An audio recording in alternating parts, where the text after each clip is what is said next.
Y por lo tanto, lo que hago con el modelo es caracterizar la economía chilena. Estos modelos estáticos. Se caracteriza la economía para el año 2016. Se evalúan los royalties que se pagaban ese año y después se sustituye ese royalty a la minería por impuestos pigüeños. Ahora, el punto es cómo calcular los daños ambientales para determinar cuál es el impuesto pigüeño. Eso lo voy a mencionar en un momento. Ahora, ¿por qué utilizar el modelo de equilibrio general computable? Estos modelos son bastante útiles cuando uno quiere caracterizar los efectos generales a nivel sectorial, en términos de empleo, también podría ser efectos distributivos que tienen cierto tipo de políticas. Y existen varios estudios previos que han utilizado este mecanismo para evaluar el impacto de los royalties. En general, bastantes aplicaciones para China, impuestos al carbón, no carbono, al carbón como mineral. También unos estudios para Rusia, para Francia, y también hay un estudio para Australia, aunque no está publicado, sino que es más bien como un informe que pidió el gobierno australiano a unas consultoras para tratar de evaluar un paquete de royalty a la minería. ¿Qué nos dicen los datos? Bueno, Chile, país minero, todos lo sabemos, aproximadamente se produjeron el año 2019 casi 6 millones de toneladas finas de cobre. También somos productores importantes de litio, de molibdeno, de plata, oro, ¿sí? Y bueno, el PIB minero representa casi el 10% del total y casi el 90% de ese PIB minero está representado por la minería del cobre. Bueno, también las exportaciones de cobre representan prácticamente la mitad de las exportaciones totales en Chile. Ahora, ¿cuál es el royalty que existe actualmente? Bueno, está establecido en la ley que hay una categorización por parte de las empresas mineras dependiendo de cuánto produce y se aplican unas tasas a partir de unos márgenes operacionales. ¿Sí? Sin embargo, cuando uno se va a los datos de cuentas nacionales, se encuentra con que en realidad, por ejemplo, el 2016, este royalty representó solamente un 0.4% del PIB minero, o sea, sumamente bajo, a pesar de que en realidad las tasas impositivas pareciera ser que pueden ser, uno se podría llevar la impresión de que la recaudación fuera más alta. ¿Ya? Yo me llevé esa impresión. Ahora, ¿por qué pasó eso? Bueno, después buscando más datos, más estudios, en realidad lo que ocurrió en aquel tiempo es que muchas de las empresas mineras tenían estos contratos de invariabilidad tributaria. Entonces permanecían tributando básicamente con los regímenes antiguos y bueno, en la medida que vaya pasando el tiempo, esas se van a ir levantando esos contratos y obviamente van a empezar a tributar por estos... por las nuevas tasas. ¿Sí? También en algún momento se llegó a un acuerdo entre el gobierno y algunas empresas mineras de que si terminaban el contrato de invariabilidad tributaria, entonces el gobierno estaba disponible a rebajarle un poco el monto del impuesto que hubiese tenido que pagar. Entonces hubo también una negociación. Ok, para estos modelos, para los que no los conocen, son modelos computacionales, ¿sí?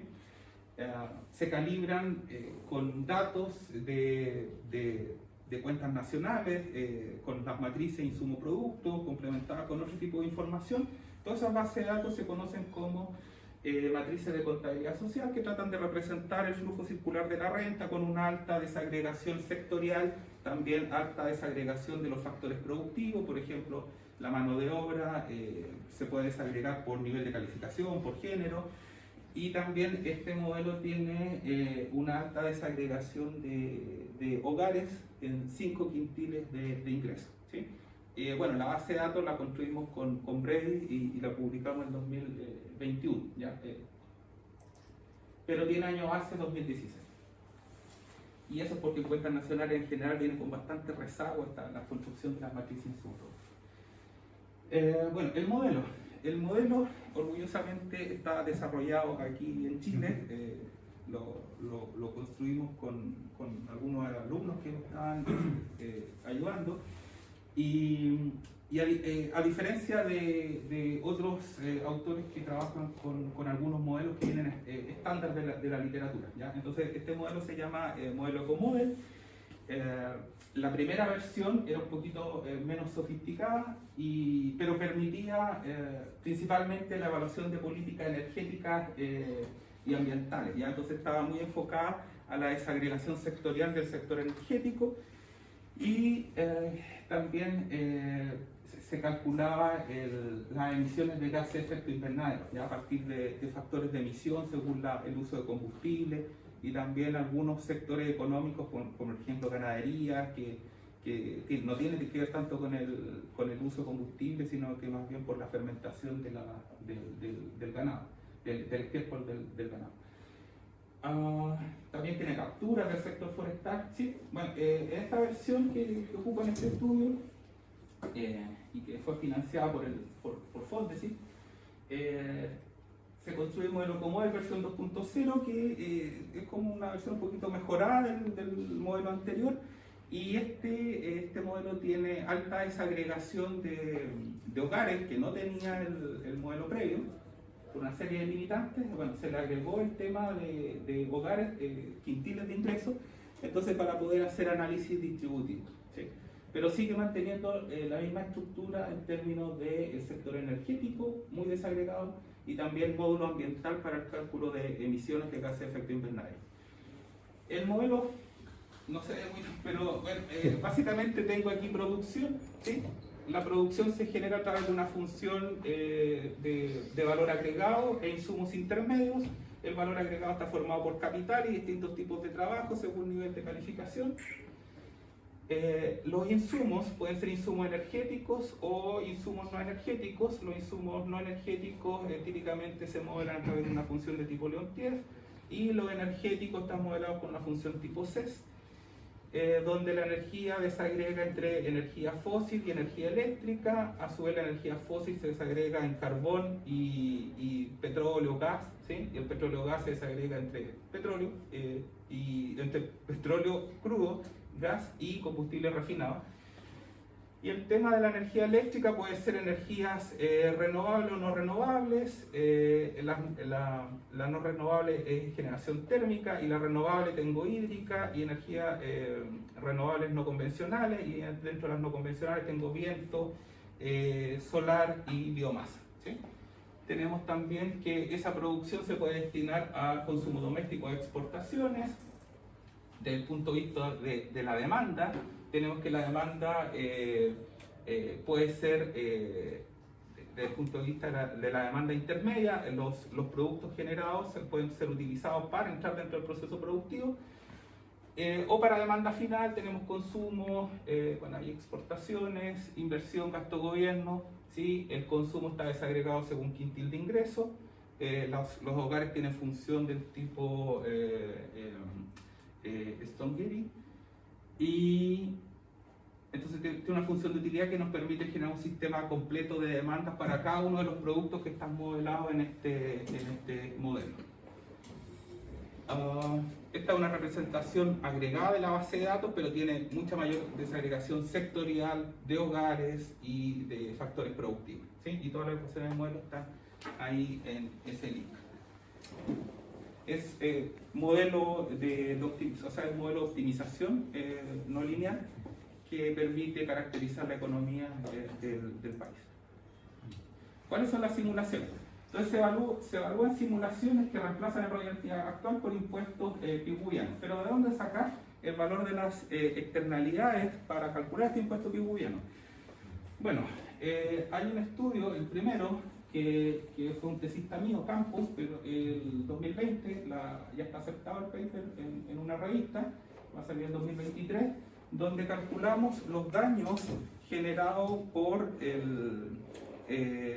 las aguas residuales de la minería, que tienen arsénico y cobre, y que tienen efectos dañinos sobre la agricultura y sobre la población. Evaluamos distintas zonas del país donde habían algunos datos, y se llegó a calcular que en realidad el daño ambiental, el valor de la vida humana, ¿no es cierto?, que podría haberse perdido producto de principalmente del arsénico, que tiene los efectos más graves sobre la mortalidad, y sobre la agricultura son relativamente pequeños, ¿ya? Aproximadamente 0.02% del valor de la producción minera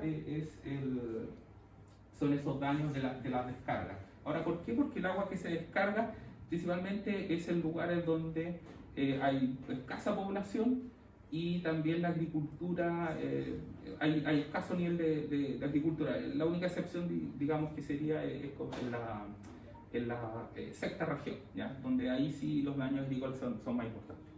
Ahora, ¿cuáles son los daños agrícolas del arsénico y el cobre? Como se reduce el tamaño pero no es que no se pueda consumir, ¿ya? Entonces se valorizó cuánto sería el menor valor de la producción, producto de que estas frutas, verduras, entonces ya fueran de menor tamaño. Ok, la simulación 2 involucra el valor de los daños ecosistémicos, ya que no está calculado para Chile, pero sí hay un estudio de TOS y colaboradores en 2020, donde calcula los daños ecosistémicos de la minería, por los daños que genera en lugares, en las zonas terrestres, y que representa, bueno, lo calcula para varios minerales, pero nosotros tomamos el valor del cobre y más o menos como 1,3% del valor de la producción minera. La simulación 3 incluye un impuesto pigouviano, donde se determina el valor de los daños ambientales por contaminantes al aire, contaminantes locales y gases de efecto invernadero, ¿sí? Y eso lo publicamos en el 2019 con Ricardo del Rey. Luego tenemos la simulación 4, que aplica el impuesto pigouviano por la suma de todos los daños que valorizábamos previamente, ¿sí? Entonces tenemos 4 simulaciones, y la última agrega todos los efectos. Otro de los elementos del paper es qué hacer con esa recaudación. Entonces se asume que toda esa recaudación se va a reducir el déficit fiscal, considerando que, bueno, el déficit está bastante alto. Podría sí utilizarse para otro fin. Al último les comento eso. Entonces, bueno, hay dos escenarios. Aparte de la simulación, hay dos escenarios. Uno es que uno podría decir, ya, ok, ponemos el royalty y eso tiene un impacto en la economía, asumiendo que el precio del cobre es exógeno. Sin embargo, es poco creíble, porque Chile produce prácticamente un poquito menos de un tercio de toda la producción mundial de cobre. Entonces, lo lógico es que si se implementa un royalty, debería reducir la producción, y eso debería subir el precio del cobre en los mercados internacionales. Entonces, ahí tomo prestado una elasticidad de la demanda de cobre a largo plazo, que estima un autor para el año 2017, que es menos 0.4, una demanda inelástica de cobre, y la aplico en el modelo para ver entonces cuáles son los efectos de comparar esos efectos. Voy a ir rápido. Tenemos que cuando le aplicamos este shock al modelo, el principal impacto se tiene que observar en la minería, ¿sí? Entonces, esta tabla reporta cómo son afectados los precios. Y vemos que en los escenarios, mientras más alto es el royalty, ¿ya? Por esto de los impuestos pigouvianos, entonces llegamos a que el incremento de los precios podría llegar a ser cercano al 6%, un poquito más alto cuando el precio del cobre es endógeno, porque bueno, entonces como cayó la producción, tiene que subir los precios en los mercados internacionales, y por eso los precios acá se elevan algo más. Otros valores interesantes son que caen los precios de la generación eléctrica en sus distintos tipos, ¿sí? Porque la minería es muy demandante de energía y combustible. Aprox como un 30% de los gastos se van en energía eléctrica. Y eso obviamente tiene efectos de segundo orden en otros sectores, y por ejemplo acá me puedo ir a la extracción de carbón, que baja el precio, y eso está asociado porque, bueno, cayó la producción termoeléctrica, ¿sí? Entonces el modelo es capaz de generar efectos que son bastante razonables a partir de la simulación general. Luego tenemos el efecto sobre la producción. Acá también cae la producción minera por este royalty, más o menos, por este impuesto pigouviano, cercano a 4% cuando el impuesto pigouviano incluye todos los daños ambientales generados. Y noten que cae la producción de prácticamente casi todos los otros sectores económicos. Recordemos que la actividad minera, ¿no es cierto?, representa como un 10% del PIB, aunque no tiene mucho encadenamiento productivo, sí tiene efectos negativos en la actividad de los otros sectores. Unos sectores que tienen algunos resultados medio extraños son que sube acá la producción del sector agropecuario, silvícola, tenemos la industria del alimento y por ahí algunos otros sectores industriales. ¿Y eso por qué pasa? Porque cuando aplicamos este royalty, se eleva el tipo de cambio nominal, se eleva el tipo de cambio real y los sectores no cobre exportadores entonces mejoran su posición competitiva. ¿Cierto? El modelo está entregando valores bastante razonables. Aquí tenemos el tema de las exportaciones. Las exportaciones caen 7,1 y 6,7 en el sector minero con este impuesto más alto, impuesto picoviano más alto. Ahora, ¿por qué cae un poquito menos cuando el precio del cobre es endógeno? Bueno, entonces, claro, el royalty tiene ese impacto en los precios internacionales y por lo tanto reduce la caída en el valor de las exportaciones. ¿Sí? Las importaciones, en general se observa, independiente del escenario, salvo en el sector agropecuario, se observa una caída generalizada completa de las importaciones. ¿Y eso por qué? Porque cae el ingreso nacional, lo vamos a ver luego, cae el ingreso nacional, entonces cae el valor de las importaciones, a pesar de este cambio en el tipo de cambio real, como que predomina el efecto ingreso, ¿sí? en la mayoría de los sectores. Aquí tenemos los resultados para el pago a los factores productivos. Se observa una caída generalizada en el pago de los factores productivos y en particular el pago al capital del sector minería cae ahí en las simulaciones con máximos impuestos cerca de 13-12%. Y luego estos pagos factores productivos se pueden traducir a los ingresos de los hogares, ¿ya? Y también del gobierno y de las empresas. Y aquí observamos, bueno, el gobierno es el que tiene el crecimiento más alto en el ingreso, sube casi 5%, las empresas caen sus ingresos y el nivel de ingreso de todos los hogares también cae. Noten que cae más si el ingreso de los quintiles más ricos. ¿Por qué? Bueno, porque son dueños del capital y además tienen trabajo masculino calificado, que noten acá que está cayendo más el pago a ese factor productivo. Una cosa que se me olvidó mencionar es que todas las simulaciones parecen que los resultados son como lógicos, pero la simulación 1 me da un signo contrario, ¿ya? ¿Y por qué pasa eso? Porque en la simulación 1 estamos simulando un impuesto picoviano, pero que solamente valoriza el daño de por las descargas de aguas contaminadas. Y ese valor era más pequeño que la tasa impositiva actual que tenía la base de datos en su momento. ¿Sí? Entonces es razonable porque en el escenario SIM 1 es como que fuera una baja en el royalty, ¿ya? Por eso dan esos cálculos medio raros. Y bueno, acá tengo un resumen global de los impactos a nivel macro, ¿ya? El consumo cae, la inversión, este es un resultado medio raro, aumenta, después les explico por qué. El gasto del gobierno también se reduce. Recuerden que están cayendo algunos precios en la economía, por eso el gasto se reduce a pesar de que no se ha simulado que haya una caída en el gasto del gobierno. Exportaciones, importaciones también se ven afectadas. El PIB caería aprox como 1.5%, ¿sí? con el royalty. Lo que también afecta los impuestos directos que se pagan en el país, que caerían aquí casi 2%. ¿Qué más tenemos? Bueno, aquí se observa cómo cómo sube el impuesto al royalty, que está clasificado como impuesto a la actividad. Entonces sube ahí la recaudación al doble, ¿sí? ¿Qué más tenemos? Las emisiones. Las emisiones en el escenario del impuesto picoviano más alto caen aprox entre 2 y 3%, por ahí, 2,5% podríamos decir. Entonces sí tiene además un efecto ambientalmente positivo. ¿Qué pasaba con la inversión?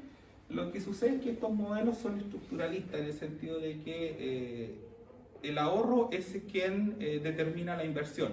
Y como yo simulé que toda la recaudación del royalty se iba a reducir el déficit fiscal, entonces incrementa el ahorro nacional y por eso la inversión efectivamente está subiendo, ¿sí?